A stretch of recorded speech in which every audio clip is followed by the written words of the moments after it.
Rising Court.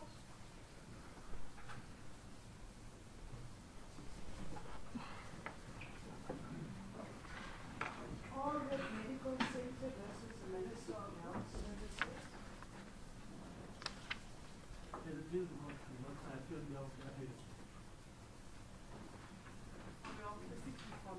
Yes, thank you. In this case, I've prepared a written judgment with which my colleagues Mr. Meki and Mabuzi agree. I will only read out the last paragraph. The appeal is dismissed with costs including the cost of senior counsel. I hand down this judgment. South African Litigation Center versus the Minister of Justice. As I go previous, I appeal on behalf of the applicant. Thank you. Thank you. This is a judgment by the full bench of this division, consisting of the Judge President, the Deputy Judge President and myself. I will deliver this judgment. My colleagues are not available today. The judgment proceeds. The applicants herein filed an application for leave to appeal, identifying 16 respects in which our judgment of 24 June 2015 was reasonably liable to a different conclusion by another court, as it was put. Before the hearing, we were provided with detailed heads of argument, which we gratefully received and considered. It is clear from applicants' written argument that the grounds of appeal overlap in a number of instances. In other respects, they deal with our reasoning and contend that it was erroneous in certain instances.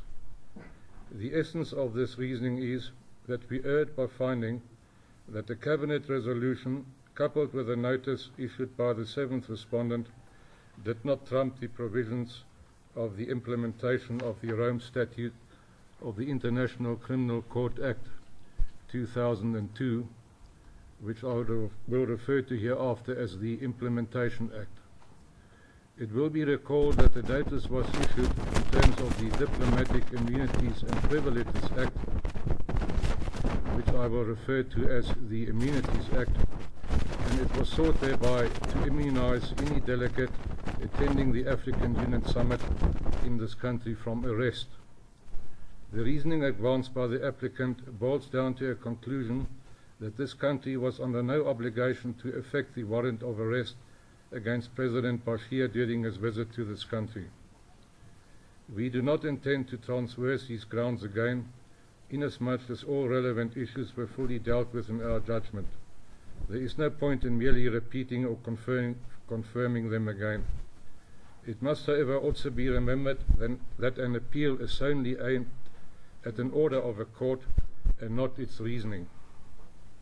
With those remarks as background, we deem it prudent to first discuss the legal framework within which we should consider the application before us.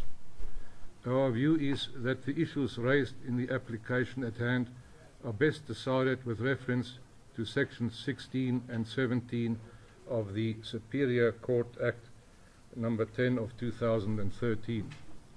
Section 17 deals specifically with applications for leave to appeal, and of relevance to us is subsection brackets 1, which provides as follows, and I quote, small a, leave to appeal may only be given where the judge or judges concerned are of the opinion that, small Roman 1, the appeal would have a reasonable prospect of success, or, small Roman 2, there is some other compelling reason why the appeal should be heard, including conflicting judgments on the matter under consideration. Small b, the decision sought on appeal does not fall within the ambit of section 16 brackets 2 brackets small a and brackets small c, where the decision sought to be appealed does not dispose of all the issues in the case. The appeal would lead to a just and prompt resolution of the real issues between the parties. End of quote. In turn, section 16 brackets 2 brackets small a provides, and I quote, small Roman 1, when at the hearing of an appeal the issues are of such a nature that the decision sought will have no practical effect or result, the appeal by me dismissed on this ground alone. Small Roman 2, save under exceptional circumstances, the question whether the decision would have no practical effect or result is to be determined without any reference to consideration of costs. I end the quote. Section 16 brackets 2a has to do with matters where the practical effect of the appeal sought to be pursued features. This is an issue squarely raised by the respondent. Mr. Tengrove SC for the respondent, whose heads of argument we also gratefully received and studied, submitted that because President Bashir had left South Africa, the issues between the parties had become academic, and that any order by the Supreme Court of Appeal, the court to which leave to appeal is sought, would have no practical effect or result. It is prudent to dispose of this issue at the outset.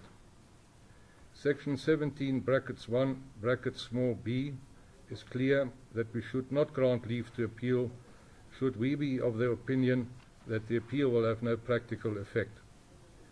The argument made by the respondent is that, and I quote, the order under appeal directed the applicants to arrest and surrender President Bashir to the International Criminal Court for prosecution for various alleged international crimes. It was sought and granted on the basis that President Bashir was in South Africa and consequently subject to the jurisdiction of South African courts and capable of arrest by South African authorities. I end the quote. The argument is further that the order was not given effect to as President Bashir had left the country and that the appeal will have no practical effect whether it succeeds or fails.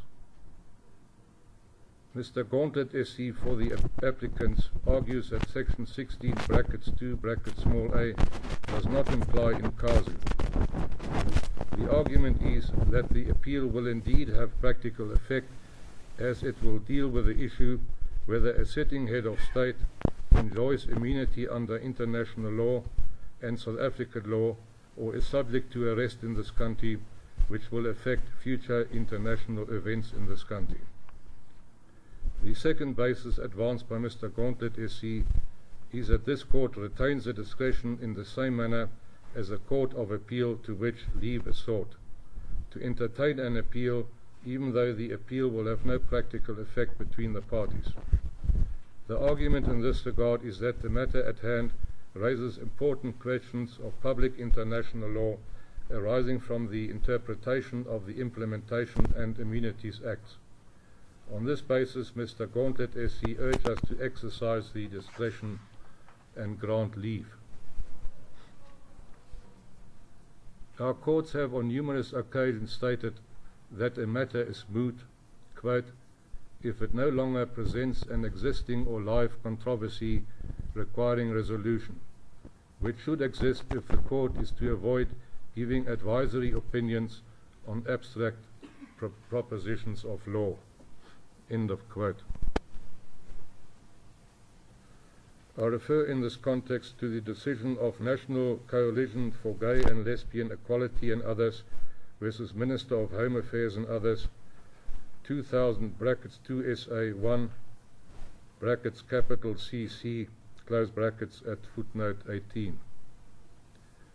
In Janse van Rensburg NO and another versus Minister of Trade and Industry and another, 2001 brackets 1 SA 29 brackets capital CC paragraph 9, and JT Publishing Pty Limited versus Minister of Safety and Security 1997 brackets 3 SA 514 brackets capital CC paragraph 15, the Constitutional Court stated as follows, and I quote, this court has held that an issue is moot if it does not present an existing or live controversy. Such an issue is not justiciable. End of quote. The facts before us are clear that there is no longer any live controversy between the parties. We are further of the opinion that the appeal will therefore have no practical effect between the parties. For this reason, this application must fail on the basis of Section 17, brackets 1, brackets small b of the Act. As we show in the following paragraph, we can find no merit in Mr. Gauntlet SC's argument that Section 16, brackets 2, brackets small a is not applicable to this matter. Mr. Gauntlet SC has argued, as stated earlier, that the matter raises important questions of public law. This argument is based on a reading of Section 17, brackets 1, brackets small a referred to above. In the first place, we do not hold the opinion that the appeal has reasonable prospects of success at all. The traditional approach which our courts have followed in the past when confronted with applications of this nature is to determine whether there is a reasonable prospect that another court may come to a different conclusion. In this context, see Commissioner of Inland Revenue versus Tuck, TUCK, 1989, brackets 4 SA, 888, brackets capital T at 890, capital B. This approach has been altered by the Superior Court Act, as we show here under. Section 17, brackets 1, brackets small a, brackets small Roman 1, provides that leave to appeal may only, I underline the word only, be given where the court concerned is of the opinion that the appeal would have a reasonable prospect of success. We are not of that opinion, and for the reasons stated in our judgment, President Bashir enjoyed no immunity from arrest or from prosecution under customary international law as a serving head of state. The essence of the case made out by the applicants is that South Africa's duty to arrest President Bashir in terms of the Implementation Act simply takes a backseat even when a known fugitive head of state of the International Criminal Court is in the country. The high water mark of this argument boils down to the following: that when domesticating the Rome Statute through the Implementation Act, this country's legislature deliberately created a situation relegating South Africa's obligations in terms thereof in favor of the Immunities Act. We have not been directed to such provision. In our view, had this been the intention, it would have been expressly provided, as the Immunities Act was already in operation when the Implementation Act was promulgated. Our view is that it is clear that the provisions of the Implementation Act prevail over the rules of international customary law imported by the Immunities Act and are subservient to it. Article 27 of the Implementation Act applies, and it is clear in its terms. It expressly excludes heads of state from immunity and from prosecution. Article 27 provides, and I quote, irrelevance of official capacity. Sub 1, this statute shall apply equally to all persons without any distinction based on official capacity. In particular, official capacity as a head of state or government, a member of a government or parliament, an elected representative or a government official shall in no case exempt a person from criminal responsibility under this statute, nor shall it in and of itself constitute a ground for reduction of sentence. Sub 2, immunities or special procedural rules which may attach to the official capacity of a person, whether under national or international law, shall not bar the court from exercising its jurisdiction over such a person. That is the end of that quote. Also, the Constitutional Court has conclusively decided in National Commissioner of the South African Police Service versus South African Human Rights Litigation Centre 2015 brackets 1 SA 315 Constitutional Court that the South African government is bound by the provisions of the Implementation Act and must implement its provisions. It has enacted this domestic legislation and is obviously bound by it. One further aspect deserves mention herein. Mr. Gauntlet SC submitted that even if we were of the view that the matter was moot and also doubted that there were prospects of success on appeal, we were entitled by the exercise of our discretion to nevertheless grant leave, having regard to the importance of the matter and its precedent-setting effect. We do not agree. Nothing contained in the provisions of Section 16 and 70 of the Act grants us such discretion as contended by Mr. Gauntlet SC. To the contrary, Section 17 brackets 1 specifically prohibits the exercise of any discretion in this context and clearly states when and only when leave to appeal may be granted. The result is therefore the following.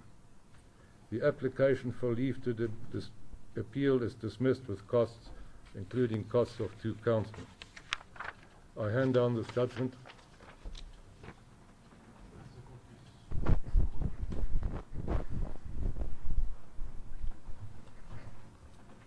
Thank you. The court adjourns.